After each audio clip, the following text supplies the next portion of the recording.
Good morning. स्वागत है आपका गोल विदेय के सर यूट्यूब चैनल पे। आज है 10 सितंबर और 10 सितंबर को करंट अफेयर के जितने भी महत्वपूर्ण प्रश्न बनने वाले हैं उन सब को हम तरीके से पढ़ने वाले हैं। तो चलिए वीडियो को स्टार्ट करते हैं। सबसे पहले बात करते हैं कल के क्वेश्चन ऑफ द डे के बारे में।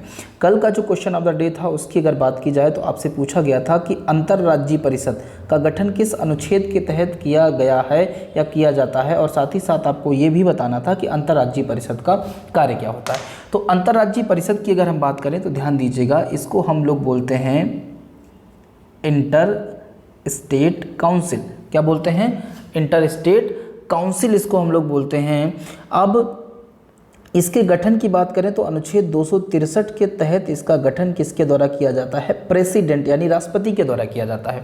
अब आईएससी का काम क्या होता है? आईएससी के काम की अगर बात करें तो इसका मुख्य काम ये है कि ये दो राज्यों के बीच के जो संबंध हैं उनमें मिठास पैदा करता है। आप समझ ही गए होंगे, दो राज्यों के बीच के संबंधों को परस्पर जो है वो अच्छा बनाए रखना, और साथ ही साथ जो अलग अलग राज्य हैं जो उनके पास नए नए नवाचार विचार होते हैं, नई नई तकनीकें होती हैं, जो भी चीज़ें होती हैं वो एक दूसरे के साथ शेयर करवाना, ये भी इसका काम है। यानी दो राज्यों के मध्य में जो भी मतभेद होते हैं उनका निपटारा करना, और साथ ही साथ इन राज्यों के मध्य में संबंध को अच्छा बनाए रखना, उनमें मिठास पैदा करना, ये अंतर्राष्ट्रीय परिषद का काम होता है। अनुच्छेद 263 के तहत इसका गठन किया जाता है। अब आज के प्रश्नों को स्टार्ट करते हैं। आज का पहला प्रश्न है, आरबीआई के अनुसार भारत का विदेशी मुद्रा भंडार अपने उच्चतम स्तर पर है, यह कुल कितना है? अब देखिए, अभी रिसेंटली 4 सितंबर को आरबीआई ने एक अनाउंस किया, एक गाइडलाइन जारी किया, एक घोषणा की, जिसमें उसने बताया कि अभी तक का जितना भी अभी समय गुजरा है उसका सबसे उच्चतम स्तर है किसका? विदेशी मुद्रा भंडार का। कितना है? 541.431 बिलियन डॉलर। हमारे पास विदेशी मुद्रा भंडार कितना है? 541.431 मिलियन डॉलर। ये अगर हम अपनी जीडीपी की बात करें तो ये जीडीपी का लगभग 15% है। जीडीपी का 15% हमारे पास क्या है? विदेशी मुद्रा भंडार। ठीक है, कितना है? 541.431 बिलियन। अभी अगर एक और पॉइंट देखें तो जून के महीने में पहली बार क्या हुआ था कि 500 बिलियन डॉलर का आंकड़ा भारत ने पहली बार सुना था, जो है टच किया था विदेशी मुद्रा भंडार में। चलिए आगे बढ़ते हैं। विदेशी मुद्रा भंडार की अगर बात करें तो आप सबको पता है कि ये बहुत ही जो है इम्पॉर्टेंट होता है हर कंट्री के लिए। अब एक चीज़ आप देख रहे हैं कि लगातार हर देश की अर्थव्यवस्था, जीडीपी हर देश की गिर रही है, उसके बावजूद हमारा विदेशी मुद्रा भंडार जो है वो लगातार बढ़ रहा है। ये क्यों बढ़ रहा है, इस पर अलग से हम डिस्कस करेंगे। अभी केवल आप ये जान लीजिए कि उच्चतम शिखर पर है हमारा विदेशी मुद्रा भंडार। अच्छा, ये बढ़ता हुआ विदेशी मुद्रा भंडार जो है डॉलर के मुकाबले रुपये को मजबूत करने में मदद की है इसने। ठीक है, अब एक पॉइंट मैं आपको बता देता हूँ। सरकार को अपनी विदेशी मुद्रा आवश्यकताओं और बाहरी ऋण दायित्वों को पूरा करने में मदद कर सकने के साथ साथ राष्ट्रीय आपदाओं या आपात स्थितियों के लिए एक रिजर्व बनाए रखने के लिए भी यह महत्वपूर्ण है। और भी कई तरीके से काम करता है, उस पर हम लोग बाद में डिस्कशन करेंगे।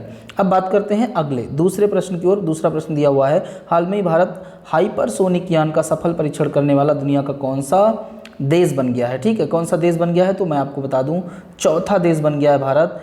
चौथा देश बन गया है। पहला यूएस आपका है, दूसरा अगर हम बात करें तो चाइना, तीसरा रसिया और चौथा कौन? आपका इंडिया। चौथा कंट्री बन गया जिसके पास हाइपरसोनिक यान है। हाइपरसोनिक यान मतलब क्या होता है? ये हाइपरसोनिक जो मिसाइल्स होती हैं उनको प्रक्षेपित कर सकता है, उनको लॉन्च कर सकता है, और ये मिसाइलें जो हैं वो जो हमारा साउंड होता है, ध्वनि होती है, उससे 5 गुना स्पीड से चलती हैं।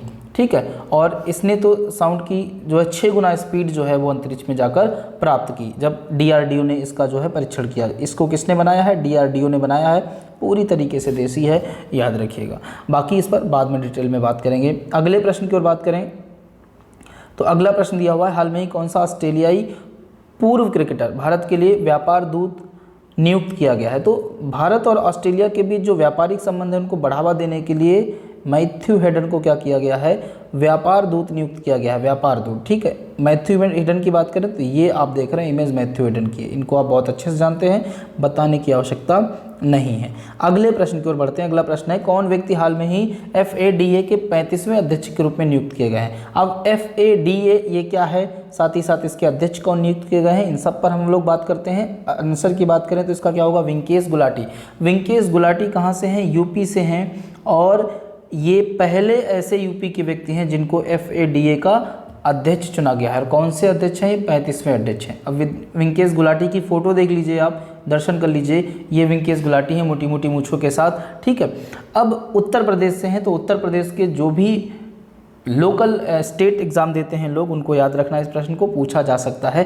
FADA अब आपके सामने होगा कि FADA क्या है, तो उस पर भी बात कर देते हैं कि FADA क्या है। तो FADA है, एक सेकेंड दोस्त, हाँ, FADA है the federation of automobile dealers association, the federation of automobiles dealers association, ये यहाँ पर इसका मैंने फुल फॉर्म लिखा हुआ है, ठीक है। इसके अध्यक्ष बनाए गए हैं कौन? विंकेश गुलाटी भाई साहब।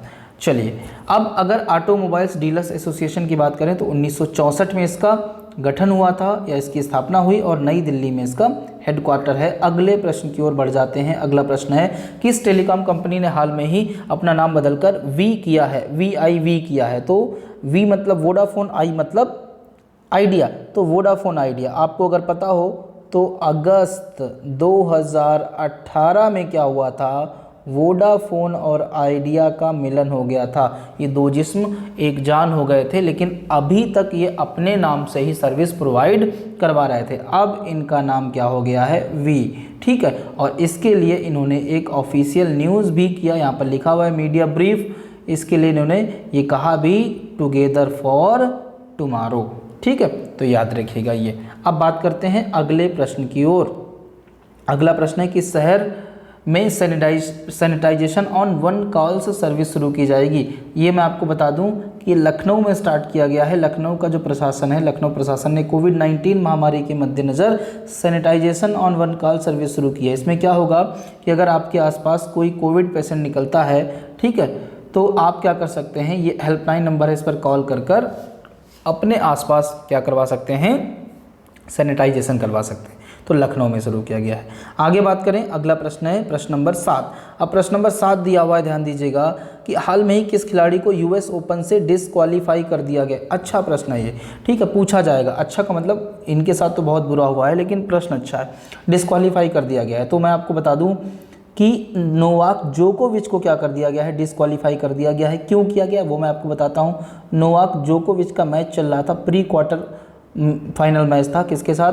पाब्लो कार्निया बुस्टा के साथ, इनके साथ ये मैच चल रहा था और पहला सेट ये हार चुके थे। दूसरे सेट में इन्होंने क्या किया कि झुल्लाहट में इन्होंने जो है वो सर्विस की, और वो सर्विस जाकर जो है किसको लगी?